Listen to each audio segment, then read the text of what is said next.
It's the winter season, and we've got another episode, so coming up on Worlds Asunder.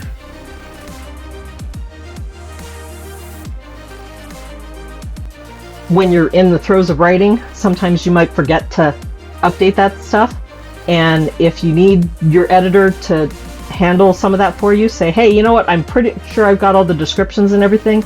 Can you make sure I didn't miss anything? That may be something that your editor will do, or they might be able to recommend somebody who can. I know two people who can do World Bible stuff, so. The stories we've read capture our attention and immerse our minds in settings of all kinds to bring us the spectrum of feelings and deliver the tale of tales to our starving psyches. Whether it's medieval-style fantasy with mages and knights, or hard sci-fi takes on the future of space colonization, or thrillers set in your backyard, world building is the foundation that holds up the narrative, the glue that keeps it from unraveling as readers follow the journey you laid out for them, all to make the stories jump from the pages and burn themselves into our memories. Welcome, weary writers, to Book Career in a Year's network of podcasts. This is Worlds Asunder, an insightful podcast on world and character building. My co-host is the one and only David Shadoin, better known as Shady. It's not just a descriptor, it's also his moniker. And she's the H.Y. Gregor, but you can call her Haley or Sour Patch, your friendly post-apocalyptic wasteland elf. We know. We have nearly a score of published novels and short stories between us, but who the hell are we to teach you about world building and character development? We get it, which is why we decided to call in some favors. Each week, we pull from a list of the best and brightest authors, editors, and publishers to give tips and guidance on tackling the age-old questions and provide you with tools on how to accomplish world building like the pros. From environment to magic to characters, how do we strike a balance between what matters to our audiences and what matters to keep it all straight? Open up your ear holes and your minds and get ready for us to tear Worlds Asunder. So, if you're ready, just knock and enter.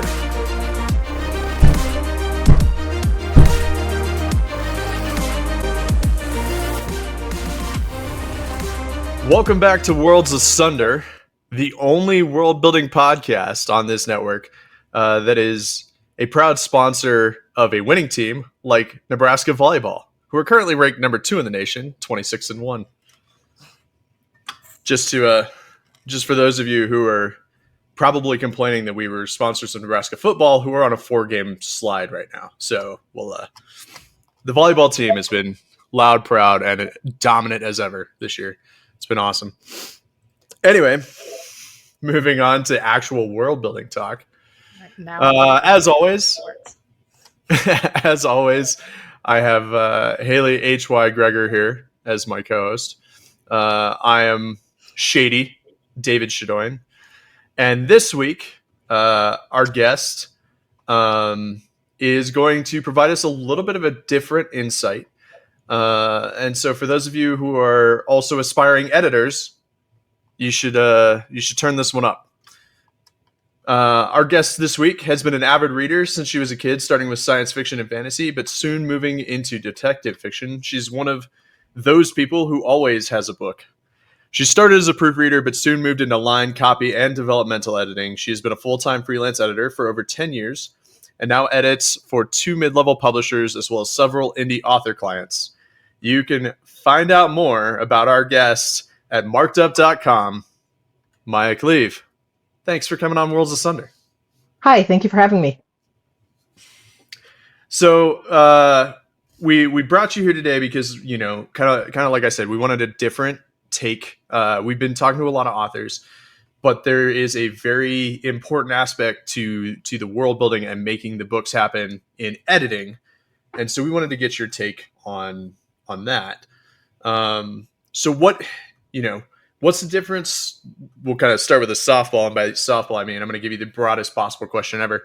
What's the difference between normal edits and doing like world development, world building edits? Okay, so normal editing can be anything from copy editing and line editing, which is working with the actual text of the story. Developmental edits and content edits, or sometimes called substantial edits, deal with character building, world setting, also making sure that everything within the book and possibly series all fit together and make sense for the reader. So if you've got something that is fantasy based, you don't want to accidentally throw in something that is science based unless you have science with a magical explanation, because you can do that. I mean, I forget who says it, but technology, if it's advanced enough, can be considered magic. So Arthur C. that's it. And so, I mean, it can be a very fine line. So one of the things that a developmental editor will do, or a content editor, we'll go with that tonight, will do is make sure that everything logically makes sense and will fit within the realm of your story. So, if you have, so we were talking about Crawl, the movie, 80s kids will remember this. So if you have something that can travel from point A to point B in the course of a night, then you have to make sure that you have explained that within the terms of the magical or fantastical setting that you've got, or you make sure that it fits within the setting of your science fiction world. So you've got transporters, or you've got portals, or things like that. So that's the biggest thing. Usually when I do a developmental edit, I actually have to take it out of anything where I can fiddle with the text, because otherwise I'll get distracted by that. And so what I do is I actually load the document onto my Kindle, and then I read it like a regular book, and then I just take notes. So that's how I make sure, and then I can write down, hey, I've got a question on, I'll highlight something in the Kindle, and then I'll put a notation like 1 to whichever one I'm at that point, and then I'll write a question. Hey, is this something that you explain, or why does this happen? And then that's all notes that I can give back to the author for them to answer, make sure they put something in, or it could be further down the line, it's like, oh, no, they actually do answer this, so I don't need that particular note, but does it happen early enough in the story for it to make sense to the reader, or do they need to move something up to make sure that they're not leaving the reader hanging, still wondering, how does this work? Why is this happening? Type of thing. So it sounds like you're still using like good old fashioned pen and paper. Slightly more advanced. I actually I have Speaking of billboards, my remarkable tablet. Is that the new one? Didn't you upgrade recently? I have not upgraded recently. There is a new color one, but that's like $500, and I'm like, I can't justify that right now. But I saw ads for the new one recently. There you go. But when you have a tool like this, the advantage is that I can handwrite everything, and then there's a conversion tool in it, and it actually can convert my handwriting into type, and then I can, check it out on my computer or on still on the device if I want, because I did upgrade this. Let's see if I can get it to pop out without breaking it. So that's because I got it backwards. I got the keyboard cover. Nice. So I can actually type on it too if I want. In any case, I used to do pen and paper, and then I'd have to transcribe it. When I found out about this, I was like, oh, that's something I can actually invest in, because it saves me paper supply sort of stuff. And I can save everything in the folder on my computer with whatever project I'm working on. And there are even times when I'm working on a copy edit, and I'll note something might not be fitting quite right in the story, and I don't want to make changes, but I can then send it back to the author as a note saying, hey, in chapter 5, about halfway through, you forgot this, or you mentioned this and then they're never mentioned again anywhere else in the story, so decide what you're going to do, type of thing. Not all editors do that. I do, because one of the things I want to make sure is that the author understands that they forgot something and that they have a chance to fix it. Because like I said, most of the people that I'm working with are indie authors or small press authors. And so you don't have a huge editorial team where somebody else further down the line might come across that or might give them that feedback. So it's kind of picking things up along the way. So I'm Yeah. curious, because I'm also a pen and paper. I prefer writing things by hand, right? Is Yeah. there a particular reason that you do that versus doing it all on the computer? Are there advantages? Or I guess I'm just curious The big because I feel like that's kind of a so, dying habit.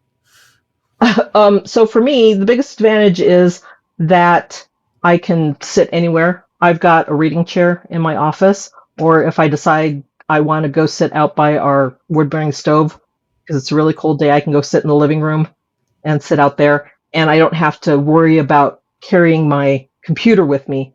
The other thing is this is it's e-ink, so it's similar to a Kindle, so it uses less power. So I don't have to worry about charging it up or keeping it charged while I'm working on it. But portability is the biggest thing. I can take it with me anywhere in the house, even if I decide I'm not feeling well, I'm gonna read in bed, and I can do that. So. And sometimes writing out my answers is just I'll be writing out the answer and it's like, oh no, that's not what I wanted to say, and it's faster to actually, because the back end of my stylus has the erasable function on it, and I can just erase it, rewrite it, and then later on I can fine tune when I'm typing up the final notes.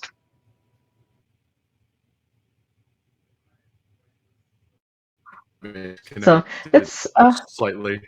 There it is. Oop. Sorry, Maya. What were you saying? I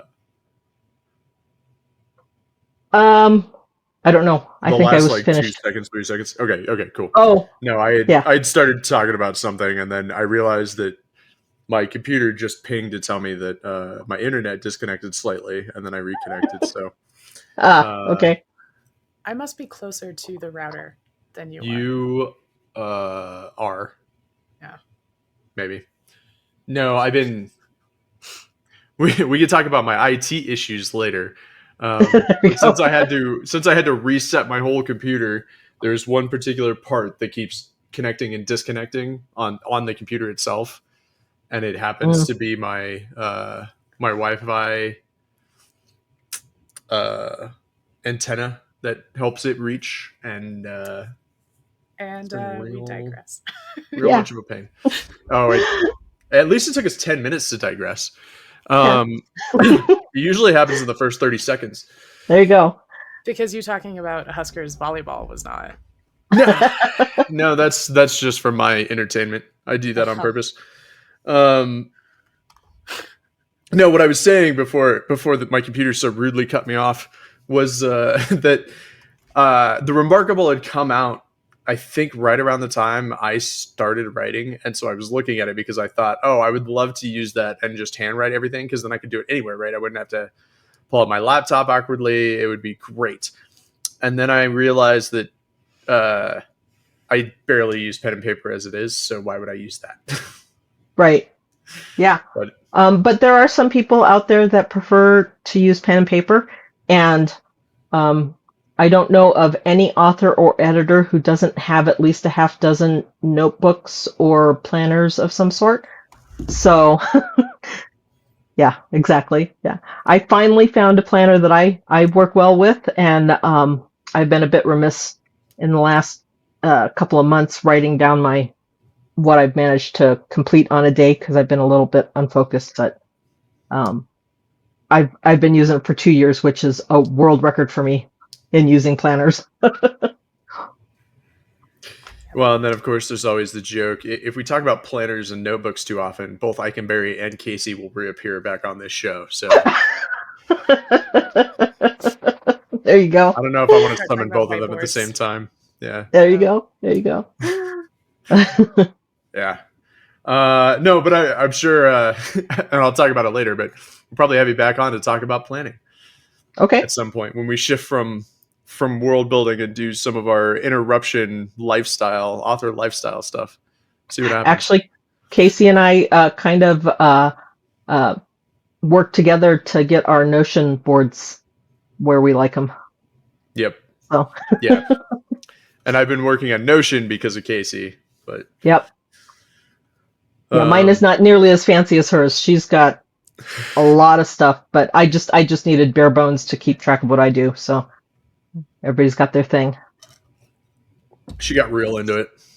Yeah. So another thing with the developmental or the content that kind of goes along with it is building world Bibles and style guides. And that's one of those things that some copy editors do automatically. Other copy editors might add that on as an additional service.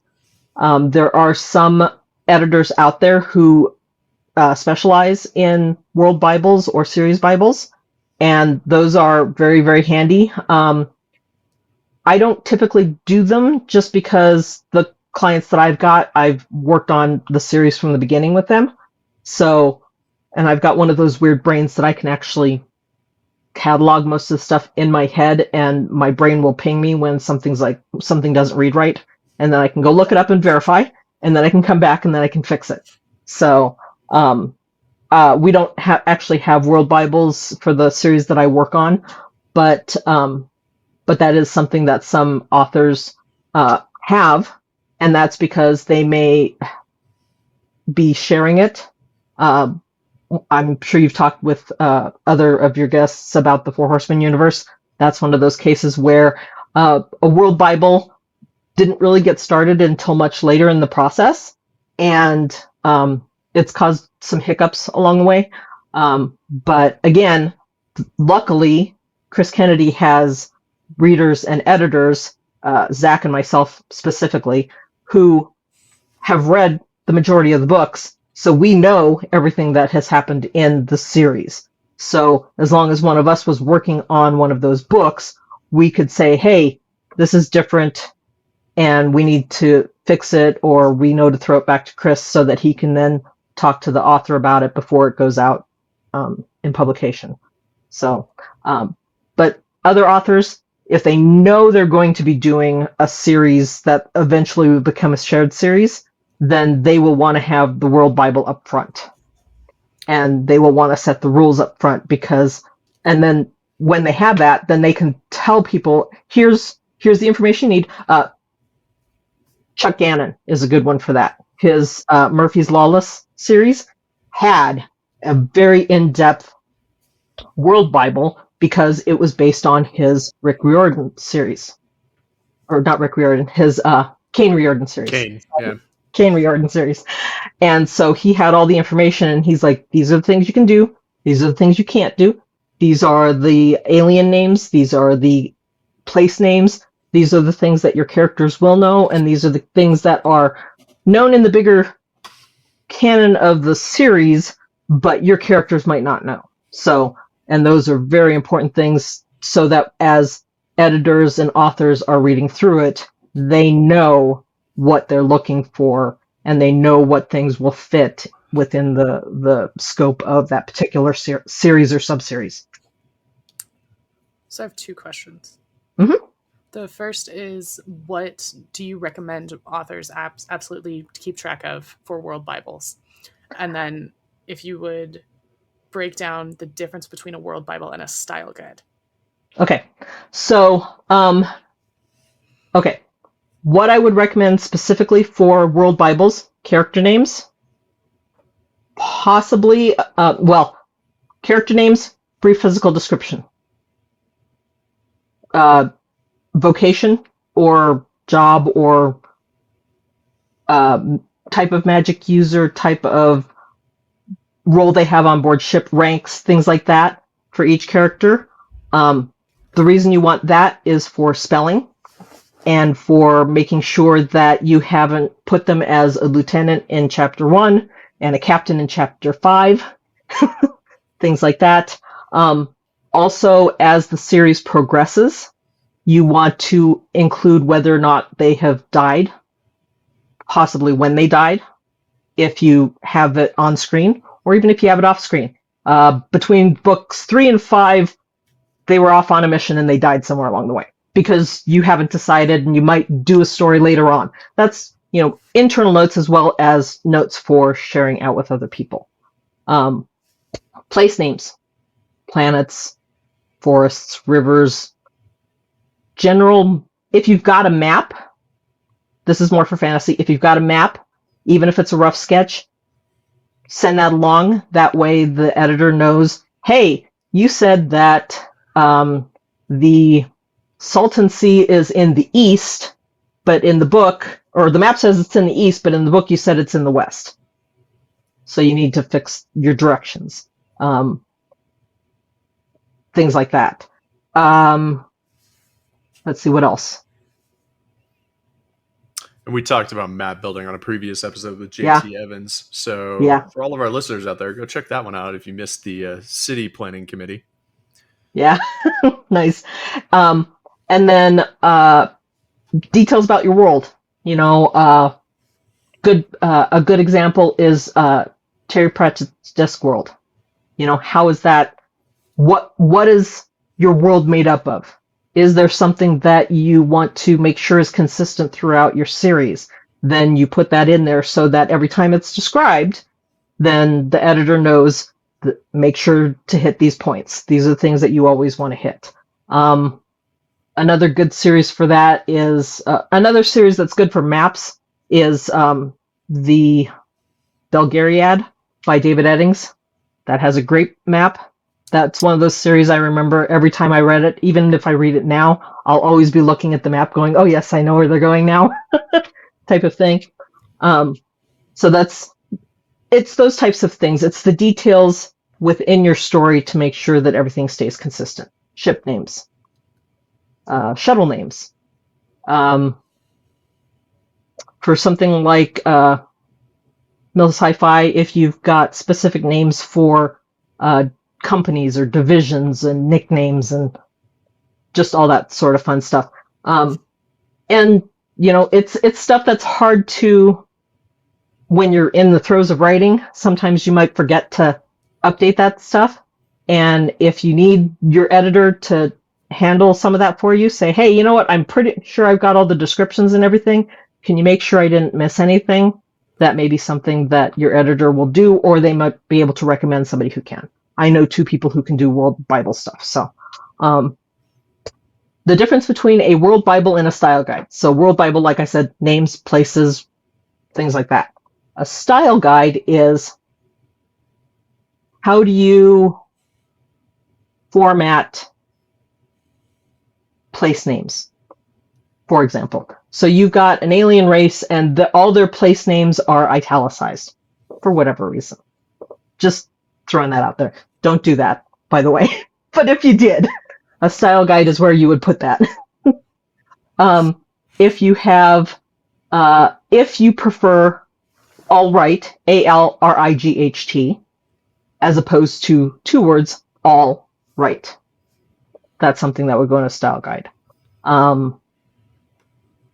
Other things that are in the Chicago Manual of Style that I use, and the 18th edition just came out, is internet. Some people like it capitalized. Some people don't. Email. Some people want a hyphen in it. Some people don't. Ebook. They want capital E book or small e, capital B, okay. It's things like that. Do you have a special way you want to spell something? Do you have a specific way you want something formatted? Is there a specific thing that you want done with? You've got excerpts from letters or diary entries, and you want those done a certain way. You want to make sure that that's something that your editor knows, or the editor may send something back and say, this is what I've done because you were kind of all over the place. Text messages is another one. Text communications, telepathic communications, AI, intelligence communications. That's a big one in 4HU. Oh my goodness. Sometimes I can bury.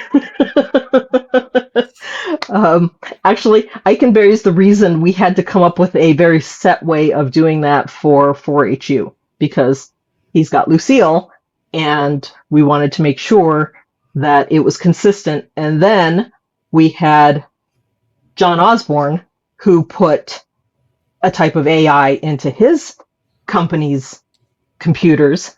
And I was like, oh, great, I know how to do this, because we had already set it up in Ike's stuff. So I was able to carry that over, and that made it consistent for that part of the 4HU. Let's see. And I think that's pretty much it.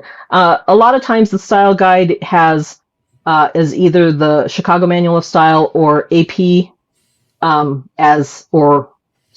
AP, APA as the baseline. And then, because that's the author's preference, that's what they're used to. And then you just build off of that. And unless somebody tells me otherwise, I use Chicago because that's the industry standard for fiction. And that it's just easier because that's what that lives in my brain. And most people know Chicago anyway, so. Most people, a lot of new people aren't quite, and here's the thing. You don't have to go out and buy it. It is expensive. You can get a subscription to it, but again, it can get expensive. And if you're only writing a couple books a year, you don't have to go out there and buy that unless you're a word nerd. Then you can do that.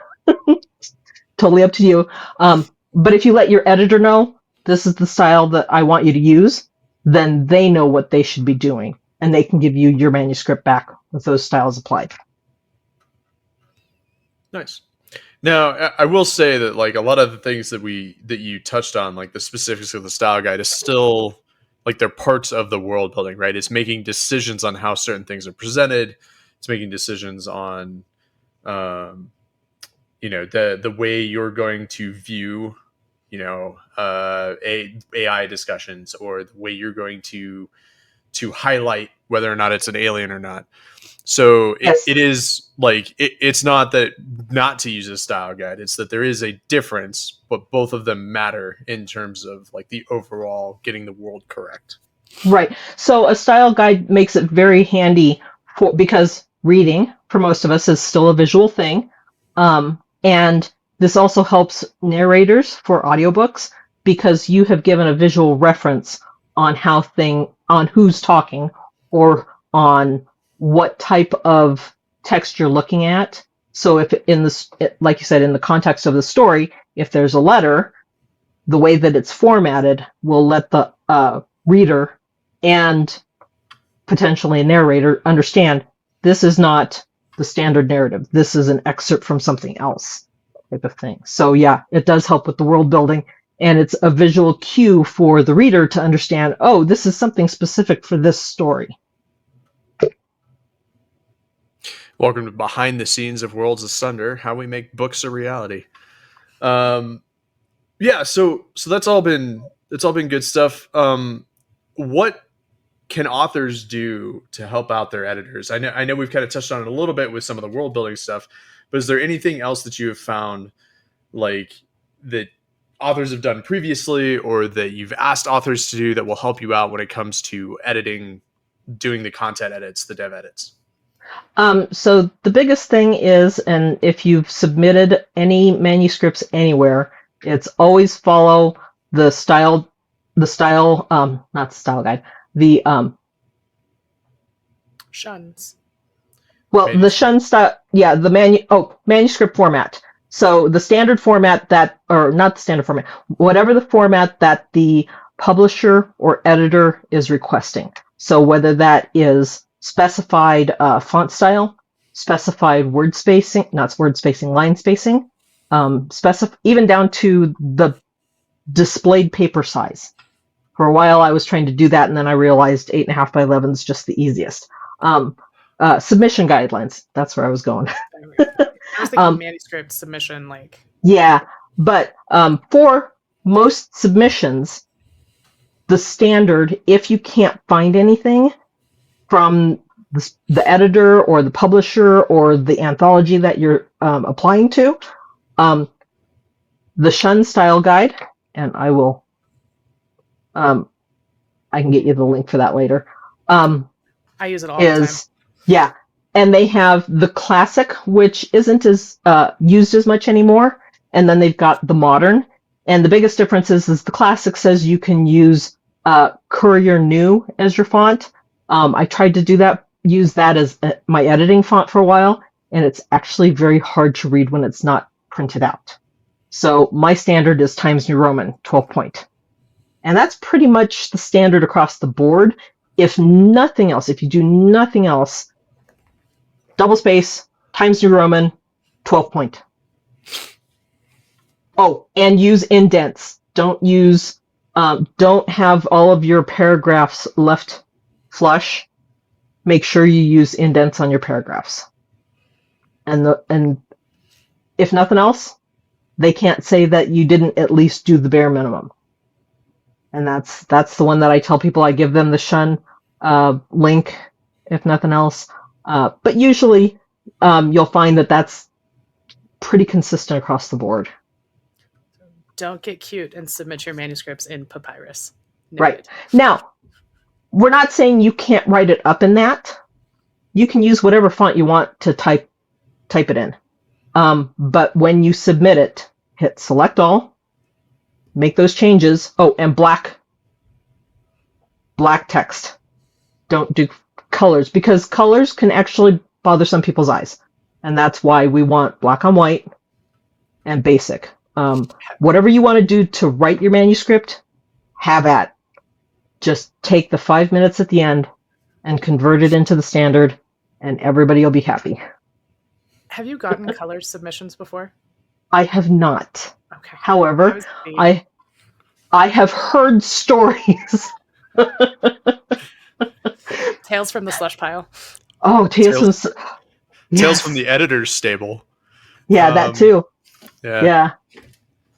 So, and I mean, I try to help people out. So, I mean, if I'm offering to read somebody's short story or something, if I see something like that isn't already done, I'll include that in my feedback. Hey, just an FYI, you'll want to do this before you submit it, because this is what they're going to be expecting. Don't. And I recommend you do it from the beginning, just because if you're in a hurry, if you are down to, it is 11:55 and you have to submit that manuscript by 12 o'clock, you're going to forget something. And guess what that's probably going to be? For sure. Yeah. So if you do it from the start, it's easier, but you don't have to. Just give yourself enough time to make sure that you can convert it.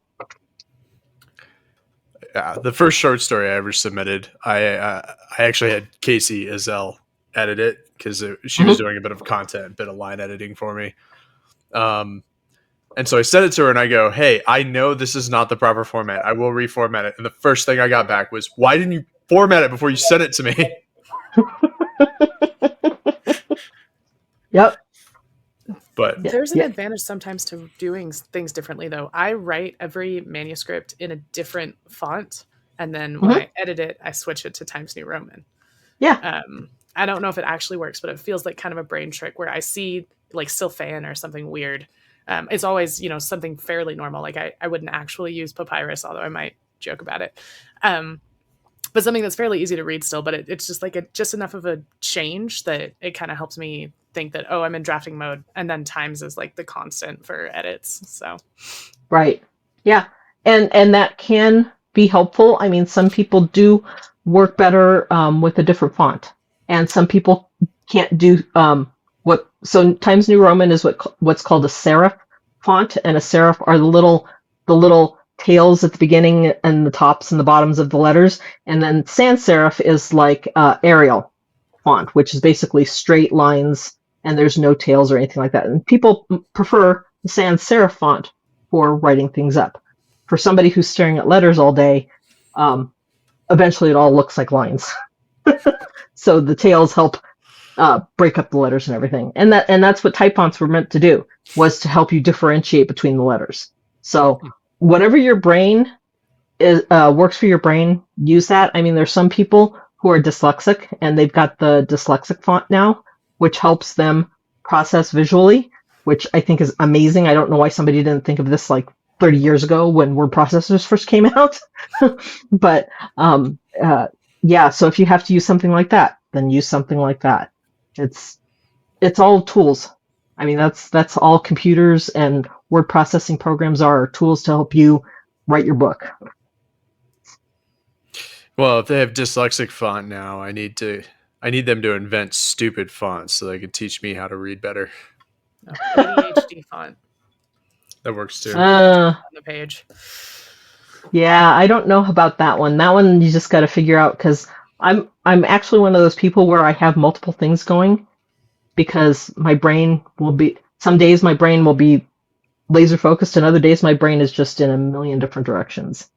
And then I have to pull it back. It's like, nope, I got to focus on this. I know how that feels. Yeah, I am familiar with that issue. So we've talked a bit about how authors can help out their editors. Switching gears just slightly, now that we're trying to engage a sort of different kind of audience, what can editors do to help themselves out? Well, mostly just make sure you know what tools work for you, because, like I said, I mean, you might prefer pen and paper. You might prefer something like the Remarkable. Some people still print out the hard copy manuscript and will mark up paper copies. Now, one of the nice things about the new Remarkable, actually this one does it too, but you can't see the color on the screen. The new one has color, so you can actually load a PDF and you can mark up the PDF on the Remarkable. I've done that a couple times just to see what it's like, and it's like, oh, that's kind of fun. I mean, there's some scaling issues, but for the most part, it's kind of fun. Again, saves paper, saves ink, saves time, because you just drop it onto the device and it's all there. Let's see what else.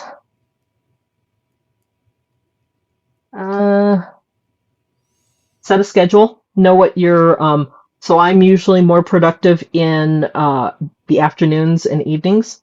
So some people are 8 to 5, 9 to 5, whatever, but make sure that you have a set time that you know that you're more productive. Decide if you need music, no music. If you work at home and you have other people in the house and you have to worry about people interrupting you, get something that you can hang on your door that says busy or feel free to interrupt. I have to use that occasionally. No. Yes, because both Matt and I are home now all the time. So sometimes I have to put the red out, just be like, I'm focusing. I gotta get this done. And sometimes he's like, nope, don't bother me. I'll come up for air when I'm ready. And because his office is downstairs. See, also, I can hear Shady upstairs, and then I hear him in my microphone right now, or in my headset right now. So. Yeah, that's a little distracting, isn't it? Hello. Yeah, I'm getting the echo effect because there's no door on my office. Oh, you might have to put a curtain or something up there. Yeah. Just to muffle it a little bit. Yeah, avoid distractions. Yeah, I think the biggest thing is just figure out your tools. Oh, and make sure, I know that on a couple of editor groups I'm on, several folks have been talking about repetitive motion injuries. So they're dealing with chairs and carpal tunnel and things like that. Make sure that you've got your workspace set up so that you don't hurt yourself. And I know it sounds funny because all you're doing is sitting at your computer all day, but I do this and I do this, and you know, I immediately sat up a little straighter, like, oh yeah. You know, I might be leaning like this, and it's like, nope, I gotta sit up straight. Or you slept weird last night, so now your lower back hurts and you're kind of hunched over or whatever. So make sure that you've got a good setup, that you're not aggravating those pressure points or giving yourself straining your joints and things. I was actually thinking about that ramping up to this episode because for listeners, or if you're watching this, Maya actually helped me with my ergonomic setup of my desk, because I was just like typing on my laptop on my desk and the height was wrong and my mouse situation was kind of weird and everything else. So now I have a tray and I have the right kind of keyboard and I have a little, what's the wrist thing called? A wrist rest? A rest, yeah, for my wrists and stuff. Because it sounds silly because it's the same thing. Like, yeah, I'm just sitting, but oof, it makes a difference. Oh, yeah. And now that you've got everything set up right, if one thing's out of whack, you're like, why am I hurt? What is wrong today? It's the carpal tunnel, the pre-carpal tunnel in my wrist. Yeah, what am I doing wrong today? Why am I feeling numb fingers or whatever? Yeah. Yeah. Moving now to type on my laptop is very strange because I don't do it super often anymore. Yeah. I will say, yeah, I preface that with what can editors do to help themselves out, but a number of authors who are looking at like editing their stuff, which even if you still hire a professional editor, which I highly recommend, edit your shit first. Maya will agree. Yeah. So We made it so 37 things. minutes. Yeah. So what you can do as an author before you send it off, and I do a 1 hour class on this at the conference that we all work at here coming up in February, is run a spell check. Run a spell check on your weird character names. So something. I'm sure anybody who's writing science fiction and fantasy has turned off their spell checker because you're tired of seeing those red squiggly lines. I totally get that. One thing that you can do, though, is if you just add them to a custom dictionary, then you can make a dictionary for that series. And so anytime you are working on a book in that series, you turn on that dictionary, and then it will tell you. You only get the squiggly line if you've misspelled it based on that dictionary. And if it's a new character, add that name to that dictionary, because then from there on, it'll help you make sure that you aren't misspelling it further on down the line. So that's one. Two, it'll help you catch at least things like misspelling the and because you've typed them wrong. Run it through, I hate to say this, but run it through something like Pro Writing Aid or even the grammar check in Word. Look for your specific quirks. If there is something that you do most commonly, you use too many adjectives, or you use too many gerunds, or you tend to switch to passive voice too often. Do those specific checks, especially Pro Writing Aid has that as a specific type of check. And run through it. Don't accept the changes, but review them. Go through each one that Pro Writing Aid pulls up and say, is this correct? Do I need to work on this one? Do I need to change this one? And some of them you might, and some of them you won't. So don't go through willy-nilly and accept all the changes, because it'll kill half the work you've done.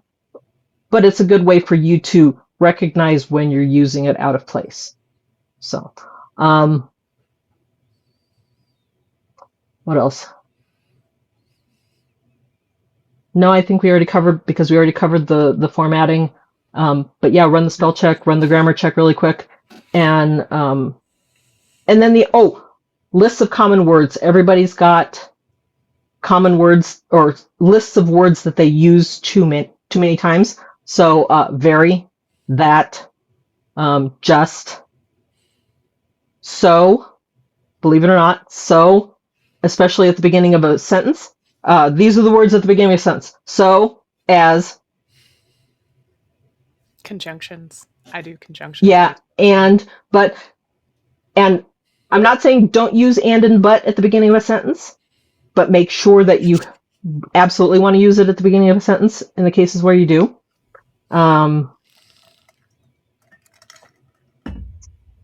There was another, yet. That was the other word. Yet. Yes. I'm guilty of that one for sure. Yeah. So, and as you write more, you will discover what your overused words are, and just keep a list of it. And I mean, I know authors who have lists from 10 words to 50 words because that's what they call crutch words. It's a terrible term, but it's just overused words that you fill in. And you'd be surprised if you are right on the edge of a word count. If you go through and remove those words, that's no longer an issue. It's a good tip. Yeah. I would never have considered that when I was trying to cut words. I like that a lot. Yeah. I know, like, Rob, when he first edited one of my submissions, he sent me his Excel sheet of Rob Howell. He'd sent me his. You use a lot of the same words that I use that are, crutch words or my safety words, right? The words I lean on the most. There you go. Yeah. Where Haley has safety hyphens, the rest of us have safety words. I have pack bonded with my hyphens. I'm emotionally attached, I learned. I was doing copy edits yesterday and it was real rough. Hyphens or dashes? Hyphens. Yep. Hyphenate Okay. words. I over hyphenate my words. Yes. You also use a Yes. ton of M dashes. I do also. John Osborne's Yes. about had it, and the drama dots, the ellipses. Those Yes. are, I'm guilty of those. Yes. Yeah. Those are so one way to get rid of M dashes. Can they be replaced with commas? Only use M dashes if it's really an interruption. That's fair. Even if it's an interruption in the middle of a phrase. And then Yeah. for drama dots is, are you truly trailing off or are you interrupting? That's the other thing. And try not to use them for pauses. That's where they're most frequently used that I see now, is people tend to use them for pauses, and that's how you end up overusing them. Now, if you've got a character talking and they're doing this, like that, then yes, ellipses are good. But if you have them do that every single time they talk, then it's being overused. So Then it's just a southern drawl. We hope you enjoyed our latest episode. We took a bit of a different look at things from the editor's side with Mia Kleve. Hopefully you took some notes on how to help your editors out and what you can do to assist yourself when it comes to world building and editing. We'll have more for you next week. As always, thanks to Nick Thacker and Book Career Network for hosting us.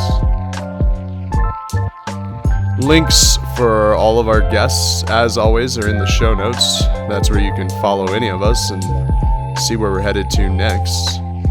Next week, join us with Mia again on Toss a Coin to Your Editor, Part 2. Make sure you like, comment, subscribe, and share this podcast wherever you listen to podcasts. And as always, thanks for helping us tear the world's asunder. We'll see you next time.